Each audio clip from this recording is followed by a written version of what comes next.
여러분 안녕하세요. 닥터 킴입니다. 정말 오랜만에 여러분들께 인사드립니다. 그동안 잘 지내셨습니까? 그동안 제 영상이 많이 소홀했던 거 그리고 뜸했던 거 정말 사과 말씀드리겠습니다. 제가 다시 돌아왔습니다.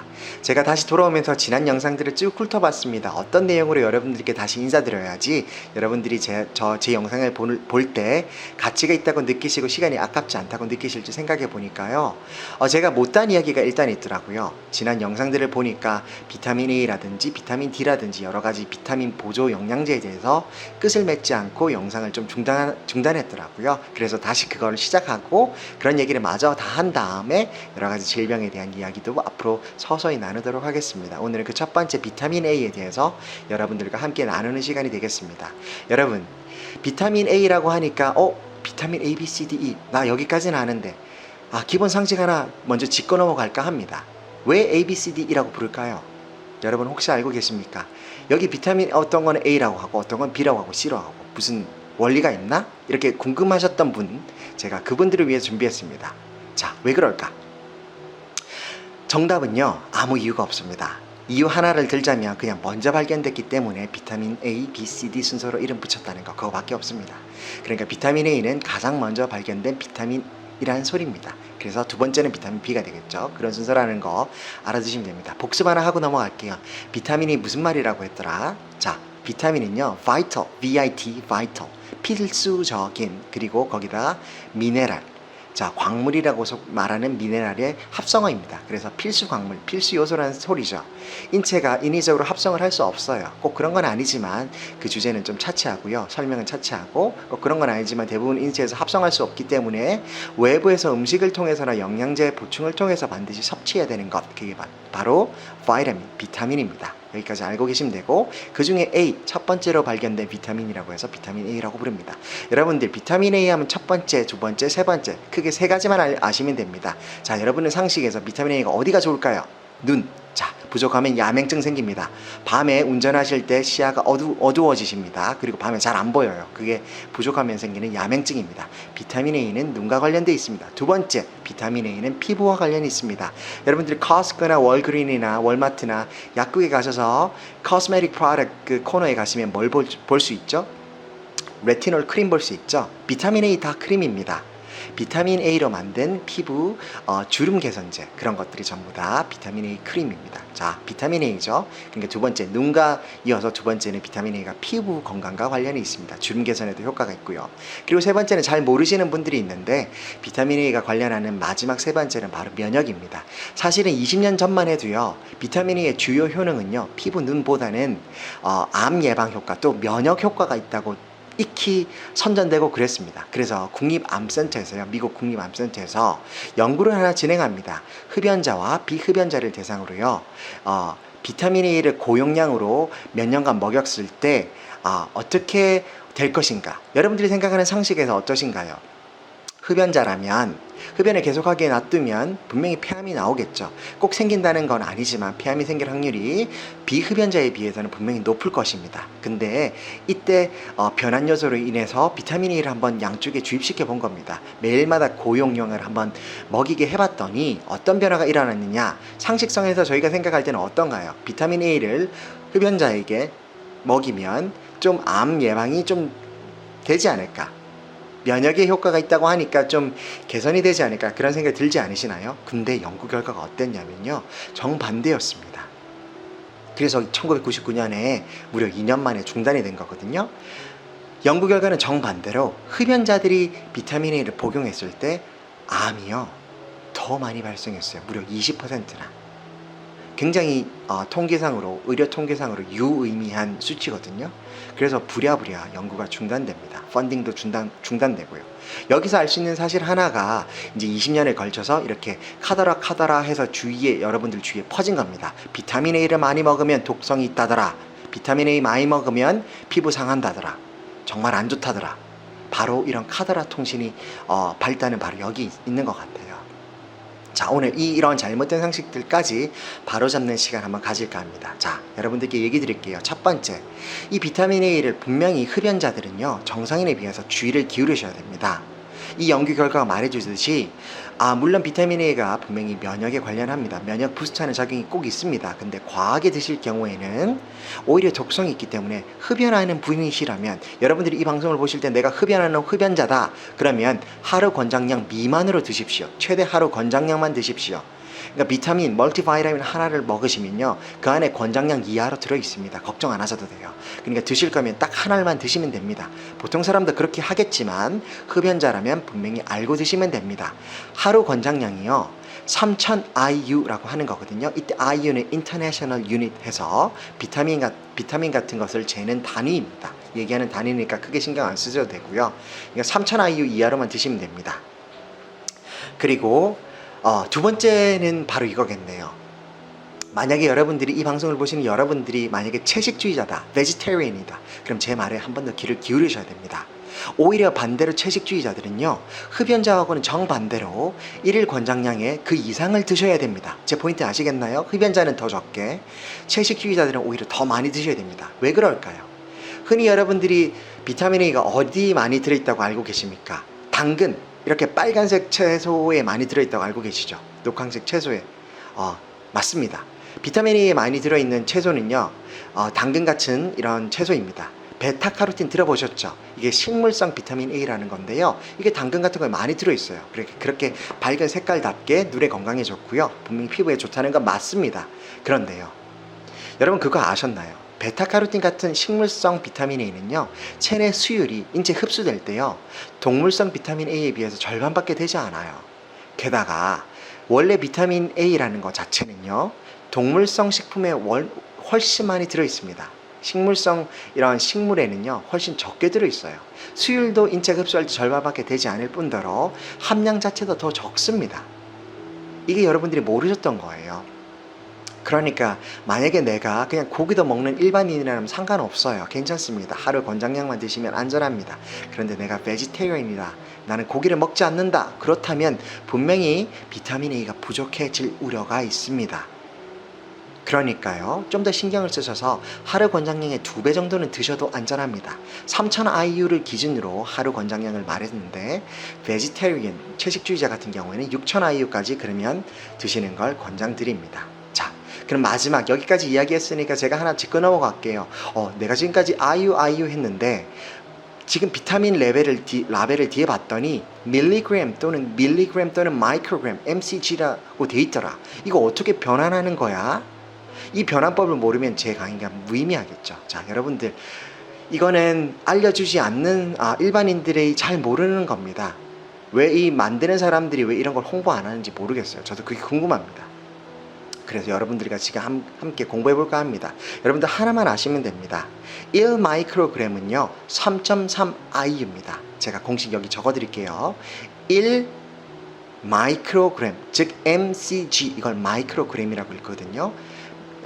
이거는 3.3 IU랑 같다, 이렇게만 기억하시면 됩니다. 그러면 900 마이크로그램, 900 MCG가 바로 약 3000 IU가 됩니다. 이게 바로 1일 권장량이에요. 자, 하나 짚고 넘어갈게요. 1일 권장량이라는 말은요, 부족증을 예방하기 위한 최소 섭취량을 말하는 겁니다. 자, 부족하면 야맹증 걸리고 피부 윙클이 많이 생기겠죠, 주름이. 그래서 이 부족증을 예방하기 위한 최소의 단위가 바로 3000 IU라고 정해놓은 겁니다. 그런데 그러니까 흡연자들이 이 3000 IU 적게 먹고 베지테리언은 이 3000 이상 먹으라고 하는 거죠. 자, 지금 라벨 뒤를 보십시오. 그러면 수많은 비타민 A 전구체들이 나와 있습니다. 여러분들은 비타민 A만 알고 계시면 되는 게 아닙니다. 이게 여기 비타민 A 함정이에요. 좀 만드는 사람들이 좀 신경을 써야 된다고 좀 생각하는데요, 의사 선생님들도 이걸 환자들에게 많이 광고해야 된다고 저는 생각합니다. 그게 뭐냐면요, 비타민 A가 비타민 A만 있는 게 아닙니다. 비타민 A는요 다른 이름들이 많아요. 바로 레티놀이라고 하는 게 바로 동물성 비타민 A를 말하는 거거든요. 레티놀도 있고요, 그리고 레티닐이라는 것도 있어요. 이 레티닐이라는 거는요 또 아세테이트가 있고 팔미테이트라고 하는 분자 구조를 또 가지고 있습니다. 둘 다 비타민 A예요. 그리고 마지막으로 베타카로틴이 있습니다. 이게 바로 당근 같은 거에 많이 들어있는 식물성 비타민 A를 말하는 거거든요. 그러니까 방금 제가 뭘 얘기했습니까? 총 5개를 얘기했죠. 비타민 A, 레티놀, 레티닐, 아세테이트, 팔미테이트, 그리고 베타카로틴 루테인까지 5개, 그 이상도 있습니다. 어쨌든 메인은 이 5개인데요. 방금 제가 언급드린 이 5개 전부 다 거기 적혀 있을 수가 있어요. 전부 안 적혀 있더라도 2개, 3개 적혀 있을 수도 있고 2개만 적혀 있을 수도 있고 1개만 적혀 있을 수도 있습니다. 여러분들이 지금부터 이 방송 끝나자마자 라벨을 보시고요. 전부 다 종이에 적으신 다음에 계산을 해내셔야 됩니다. 한 번만 계산하시면 돼요. 제가 그거 하는 방법을 지금 알려드릴게요. 자, 방금 비타민 A, 그리고 레티놀, 그리고 레티닐 아세티드 팔미테이트 이렇게 4개는요 곱하기 1 하시면 됩니다. 그러니까 거기 적힌 거 그대로 전부 다 흡수가 된다는 소리입니다. 딱 유일하게 하나, 베타카로틴이 거기 적혀 있으면 0.5를 곱하십시오. 1을 곱하시지 마시고. 왜? 말씀드렸다시피 식물성 비타민 A는요 절반밖에 흡수가 되지 않습니다. 쓰이지가 않아요. 그래서 0.5만 곱하시면 됩니다. 그러니까 여기가 만약에 MCG라고 적혀 있으면 IU로 바꿀 때 어떻게 알아? 3.3 IU라고 그랬죠. 곱하면 됩니다. 3.3을. 그럼 IU가 되는 거예요. 그러니까 예를 들면 만약에 밀리그램이 있으면요. 여기서 하나 더 알려드리게 되겠네요. 밀리그램, MG라고 적힌 게 바로 밀리그램이거든요. 근데 이걸 마이크로그램으로 먼저 바꿔야 돼요. 제가 말씀드렸죠. 1 마이크로그램이 1 mcg가 3.3 IU다 라고 말씀드렸습니다. 그러니까 만약에 라벨을 봤더니 mg 그램으로 먼저 되어 있는 게 있더라. 0. 이렇게 0.8, 0.08 이렇게 그램으로 되어 있는 게 있습니다. 이런 건 어떻게 해야 된다? 먼저 곱하기 1000을 해주십시오. 예를 들어서 0.8이라고 칩시다. 그럼 곱하기 1000을 하는 겁니다. 그럼 800이 되겠죠. 그러면 800 mcg, 800 마이크로그램이 되는 겁니다. 예를 드는 겁니다. 아시겠죠? 그 다음에 곱하기 3.3을 또 해주시면 이때 IU가 되는 겁니다. 이렇게 했을 때 3000 IU가 되면 하루 권장량이고요. 제가 처음에 시작했던 말씀드렸던 이 미국에서 한 실험자들은요 무려 10만 IU 하루 권장량의 33.3배를 먹었던 겁니다. 무려 2년 동안이요. 2년 동안이나 그렇게 고용량을 먹었으니까 독성이 생겼겠죠. 여러분들이 절대로 잘못하시면 안 됩니다. 이제 어떻게 변환하시는지 아시겠죠? 꼭 아셔야 됩니다. 그리고 이거 하나까지 얘기 드리고 이 영상 마치도록 하겠습니다.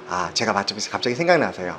여러분들 지용성 비타민이라고 하면 ADEK를 얘기합니다. 여러분 상식이니까 꼭 알아두세요. 물에 흡수되는 비타민, 수용성 비타민은 BC라고 그러고요. B와 C, 그리고 지방, 그리고 음식으로 흡수되는 거, 지방에 흡수되는 비타민은요, 지방과 함께 흡수되는 비타민은, 녹아 흡수되는 비타민은 ADEK라고 그럽니다. 근데 여러분들은 K를 신경 쓸 필요가 없어요. 과학을 전공하신 분이 아니라면 이 K가 혈액 응고인자와 관련된 비타민이거든요. 그러니까 여러분들은 들으실 이유가 전혀 없습니다. 여러분들이 드신 멀티바이타민에는 K가 들어있지 않으니까 신경 쓰지 마시고요. 그리고 E도 항산화 효소가 많이 들어가 있는 비타민이긴 한데 중요도가 많이 떨어지긴 합니다. 그러니까 E도 제껴두시고, 여러분들이 흔하게 아셔야 될 수용성 비타민 2개, 지용성 비타민 2개라고 하시면 이렇게 두 쌍을 하시면 됩니다. 자, 지용성 비타민, 음식에 넣고 지방에 넣는 비타민은 A와 D입니다. 그리고 물에 녹는 비타민은 B와 C입니다. 이렇게 두 쌍씩 아시면 되는데요. B와 C는 하루 권장량 자체가 없습니다. 왜 그럴까요? 소변으로 아무리 많이 먹더라도 전부 소변으로 다 배출이 되거든요. 그러니까 쌓이지가 않습니다. 그러니까 에어본 같은 비타민C 폭탄 같은 거는요, 아무리 많이 먹어도 인체에 쌓이지 않으니까 오히려 면역 증강은 이루어지지만 독성이 없어요. 독성 보고됐다는 사례는 거의 보고되지 않습니다. 그러니까 안심하셔도 됩니다. B도 마찬가지입니다. 바카스나 제가 레드불 얘기할 때 이미 얘기 드린 바가 있습니다. 웬만하면 독성이 생기지 않아요. 그냥 어지럽고 카페인 때문에 문제가 될 뿐이죠. 그러니까 B와 C는 걱정 안 하셔도 됩니다.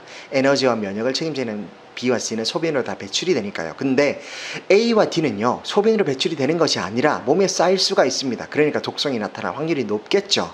그리고 A와 D는 수용성 비타민이 아니라 지용성이라고 했으니까 주로 식후에 밥과 함께 먹으라는 말이 바로 여기서 나온 겁니다. 음식으로 먹어야지 흡수율이 높아집니다.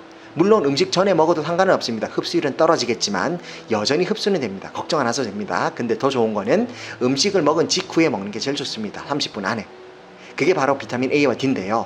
여러분들이 비타민 A의 독성은 참 많이 보고되고 여러분들이 주위에서 들을 수가 있는 반면에 비타민 D의 독성은 그렇게 많은 사람들이 이야기하고 있지 않아요. 유튜브 영상만 찾아와도 비타민 A는 과대하게 포장해서 여러분들에 전달드리는 유튜버들이 좀 있지만 비타민 D는 웬만하면 독성을 얘기하지 않아요. 그게 여러분 이유를 아시나요? 바로 A와 D에는 큰 차이가 하나 있어요. 제가 아까 최소 권장량이 바로 하루 권장량이거든요. 이게 부족증을 예방하기 위한 최소 섭취량이라고 해서 그게 하루 권장량인 겁니다. 그게 비타민 A의 경우에는 3000 IU고요. 근데 이 비타민 A는요, 그리고 최대 섭취량이라는 거 하는 거는 이 이상을 먹었을 때 독성이 우려되니 이 이상 드시지 마십시오 하고 정해놓은 게 바로 최대 상한 섭취량입니다. 이 비타민 A는요, 이 최소와 하루 권장량과 이 최대의 사이 이 간격이 굉장히 좁습니다. 겨우 한 3배에서 4배밖에 안 돼요. 그러니까 자칫 잘못하다가는 하루에 2번, 3번 먹다가는 독성의 우려가 있으니까 생활 태도에 따라서는 그러니까 먹지 말라고 하는 거고요. 비타민들은요, 이 최소와 최대 상한선이 무려 10배에서 15배까지 폭이 굉장히 넓습니다. 그러니까 상대적으로 비타민 A보다는 안전합니다. 바로 그 이유예요. 여러분 아시겠죠? 골다공증, 뼈 건강에 관련된 비타민들은 제가 다음 영상에서 말씀드릴게요. 여러분들 요약하겠습니다. 비타민 A는 D보다 과장되어서 또 과대하게 독성이나 이런 염려에 대해서 여러분들이 들을 수 있는 이유는, 유튜브나 주위에서 들을 수 있는 이유는 바로 최소와 최대의 폭이 굉장히 좁다는 거. 그러니까 주의를 하라는 거. 특히 흡연자의 경우에는 주의를 2배, 3배 기울이셔야 된다는 거 반드시 아시면 되겠습니다. 그러니까 최대 섭취량, 최소 하루 섭취량보다는 적게 드시고, 흡연자의 경우에는, 그리고 vegetarian, 즉 채식주의자라면 오히려 비타민 A 섭취량이 더 줄 수가 있기 때문에 더 많이 드시라. 2배 정도는 드셔도 된다. 6000 IU까지는 계산해서 드시라.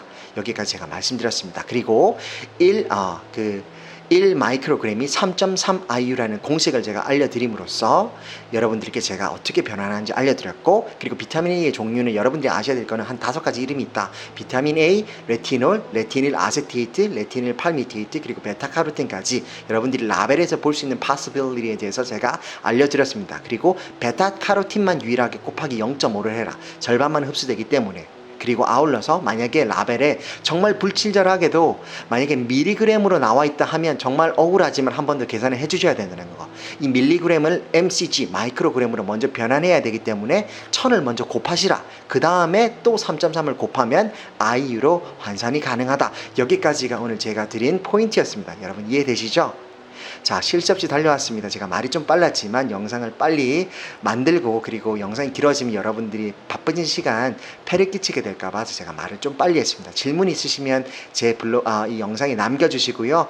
그리고 혹시 어디 몸이 편찮으시거나 하신다면 저에게 상담 이렇게 글을 남겨주시면 제가 아는 한에서 제가 열심히 상담 드리겠습니다. 제가 지금 현재는 임상을 하고 있지 않고 연구 쪽에 있습니다만 제 경험에 비추어 봐서 제가 아는 한 여러분들께 제대로 된 지식을 전달드리기 위해서 노력하겠습니다.